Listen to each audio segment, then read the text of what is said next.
नमस्कार, ये है कहानियों का संसार किस्सा कहानी और मैं हूँ अनघा जोगलेकर। आपको सुना रही हूँ नागार्जुन जी का उपन्यास रतिनाथ की चाची। तो पिछले एपिसोड में हमने रतिनाथ की चाची के बचपन के बारे में बात शुरू की थी। तो आइए सुनते हैं आगे। रतिनाथ की चाची, जिसका नाम गौरी था, गौरी के इस सौंदर्य का रहस्य उसके माँ बाप की भरी पूरी गृहस्थी तथा निर्विघ्न जीवन में निहित था। जुम्मन झा जो गौरी के पिताजी थे, तो जुम्मन झा के 25 बीघा जमीन थी, वो भी उपजाऊ। 100 मन धान साल साल होता था। एक बड़ा सा कमल बाग भी था, जिसमें आम के 50 पेड़ थे। मालदह, कृष्णभोग, बम्बैया, फजली, शाहपसंद, राड़ी, भदई, दुर्गीलाल का केरवा, सुकुल, सिपिया, जर्दा सब थे। किसी साल नागा नहीं जाता, सब साल फलता था वह कमल बाग। जुम्मन झा 5 पेड़ छोड़कर बाकी खटिकियों के हाथ बेच लिया करते। 400, 500 और कभी कभी तो 600 तक मिल जाता। इस तरह आम भी उनके लिए एक अच्छी फसल थी। संतान उनकी कुल 4 हुई, 2 लड़के और 2 लड़कियां। एक लड़का और एक लड़की बची थी। लड़का जय किशोर किसी जिला स्कूल में हेड पंडित था और बाल बच्चे और पत्नी समेत बाहर ही रहा करता। उन दिनों शायद डाल्टनगंज में था। गृहपति को मरे 7 साल हो चुके थे। अब गृहस्थी का सारा भार वृद्धा के कंधे पर था। जय किशोर का मामा कभी कभी इसमें अपनी बहन की मदद करता और अक्सर उसका रहना तरकुलवा ही होता। 3 साल पहले छोटे भतीजे का मुंडन छेदन हुआ था। पिछले दफे तभी गौरी यहाँ आई थी। परिस्थिति की भयानकता का अंदाज लगाकर गौरी की माँ गुमसुम थी। जयनाथ चले गए तब उससे नहीं रहा गया। गौरी की ठुड्डी छूकर कर्कश स्वर में उसने पूछा, यह क्या कराई है तू? साहस नहीं हुआ कि गौरी माँ की आंख से आंख मिलाती। माँ बोलती गई, इस खानदान में जो किसी ने नहीं किया, इस अभागिन ने वही कर डाला। हे दुर्गा, हे बाबा कपिलेश्वर, अब मैं इसका क्या इलाज करूं? कब तक इस बात को मैं छुपा सकूंगी? नाखून से नाखून खोटती रही गौरी। अभी तक किसी को मालूम नहीं हुआ था कि गौरी आई हुई है। लोगों ने जयनाथ को सिर्फ गांव से जाते ही देखा। आए तब तो कुछ रात बाकी थी। भैंस की बीमारी के बहाने गौरी की माँ ने बुधना चमार की औरत को बुलवा भेजा। यह चमाइन इन कामों में उस्ताद थी। गाय, भैंस, औरत, घोड़ी, बकरी वह सबके काम आती। आसपास के 10-12 गांवों में उसकी शोहरत थी। गौरी की माँ के 2 भैंसें थी जरूर, मगर उन्हें कहाँ कभी कुछ हुआ। फिर भी बुधना चमार की औरत फौरन चली आई। गौरी की माँ ने सारी बात समझा बुझाकर चमाइन के हाथ पर 5-5 रुपए के 2 नोट धर दिए, लेकिन वह सिर हिलाने लगी। नहीं मलिकाई, नहीं, इतने में काम नहीं चलेगा। यह तो दवा का दाम भी नहीं होगा। मेरी मजदूरी आप क्या देंगी? बस इतना ही। 2 तो तुम्हारा बंधा हुआ है ही, गौरी की माँ ने कहा, और मैं तो इतना सा दे रही हूँ। मुस्कुराकर सिर हिलाते हुए जमाइन ने कहा, यही बबुई तुम्हारी और भी तो 2 बार यहाँ से बच्चे पैदा कर गई है। तब कहाँ मैंने तुमसे कुछ कहा मलिकाइन, मगर आज तो मामला ही कुछ और है। इतना कहकर वह गंभीर हो गई। जरा देर बाद बोली, अगर थाने में किसी ने जाकर चुगली कर दी तो मुझे जेहल दामुल होगा। तुम लोग तो धन वाली हो, हाकिम भी तुम्हारी तरफदारी कर लेगा। कितने जोखिम का काम है पेट गिराना। पता चल जाए तो सरकार मेरा सत्यानाश कर देगी। गौरी की माँ 5 रुपए का 1 नोट और निकाल लाई। फिर भी वह राजी न हुई। उसने कहा, 10 और देने होंगे मलिकाइन। जब काम कर दूंगी तो अपनी खुशी से आप कुछ न कुछ और दे दीजिएगा। चमाइन की बात पर गौरी की माँ ने गौर किया। वह काफी प्रतिभाशाली स्त्री थी। समझ गई कि 25 तो यह लेकर रहेगी।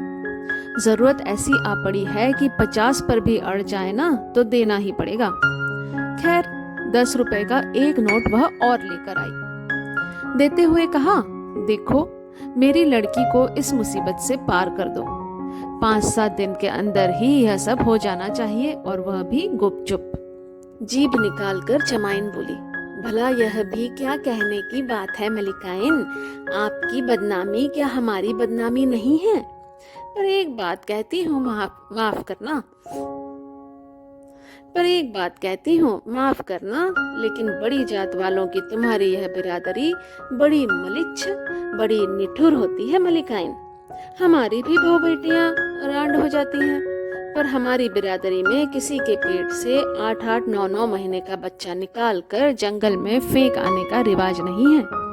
ओह, कैसा कलेजा होता है तुम लोगों का, मैया रे मैया। गौरी की माँ सांस खींचकर भी कुछ बोली नहीं। अपनी लड़की के बढ़े हुए पेट पर उनका ध्यान गया और ऐसा लगा कि उसके अंदर एक सुंदर और स्वस्थ शिशु पड़ा हुआ है। आंखें मूंदी हुई, परंतु पलकें लगातार फड़क रही हैं। ओ अभागे, तुम्हारा क्या कसूर? यही चमाइन तुम्हें गांव के बाहर झुरमुट के अंदर डाल आएगी। फिर कुत्ते और सियार नोच नोच कर तुम्हें खाएंगे। जैसे और बच्चे अपने माँ के पेट से समय पर बाहर आते हैं, तुम उस तरह समय पर गर्भ से बाहर नहीं निकल सकते। तुम्हारे जन्म से प्रसन्न हो सोहर गाए ऐसी एक भी औरत नहीं होगी। मेरा बस चलता तो। अच्छा मलिकाइन, अभी मैं चली, कल शाम को आऊंगी। इतना कहकर चमाइन आंगन से बाहर हो गई, लेकिन फिर लौट आई। कहा, जरा देख के लूं बबुई को। माँ ने कहा, पूरब वाले घर में है, जाओ। गौरी को झपकी आ गई थी।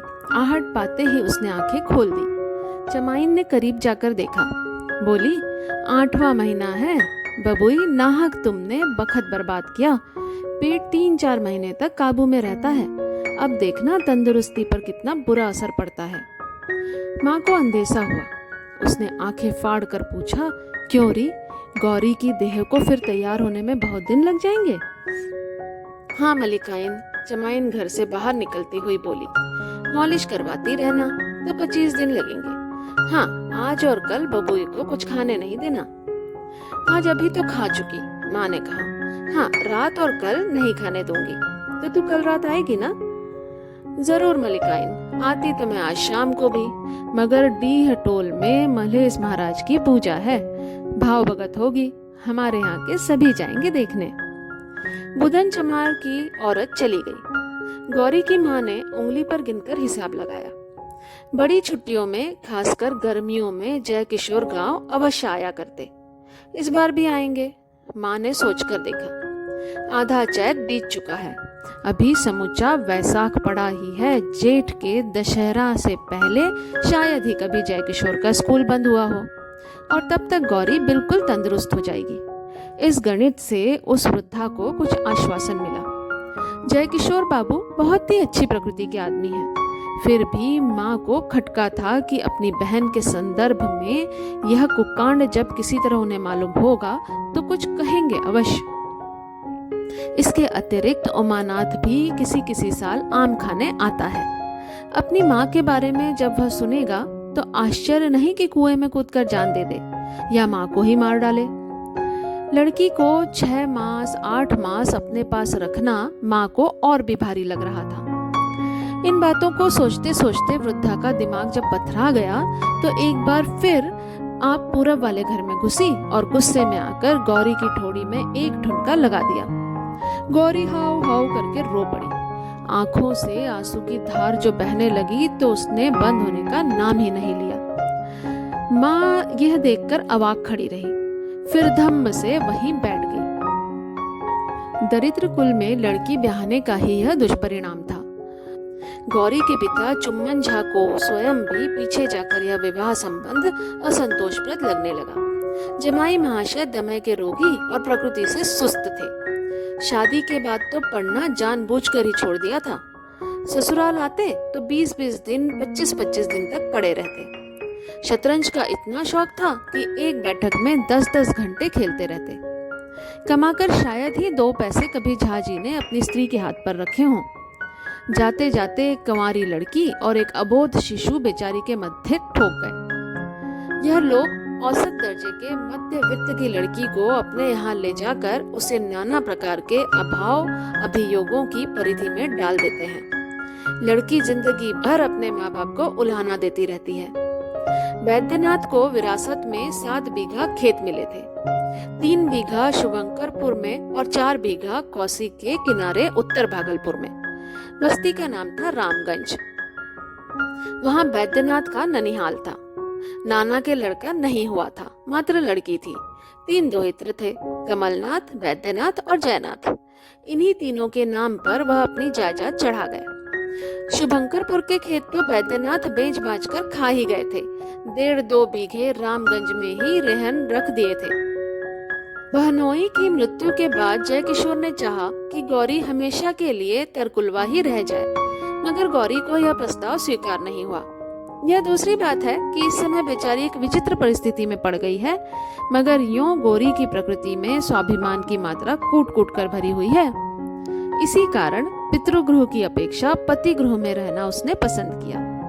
एक बार आग्रह करने पर अपनी माँ से गौरी ने कहा था, बाबू मतलब पिता, बाबू ने कुछ तिल जल लेकर मुझे दान कर दिया, फिर मेरा इस घर में रहना अनुचित नहीं होगा माँ?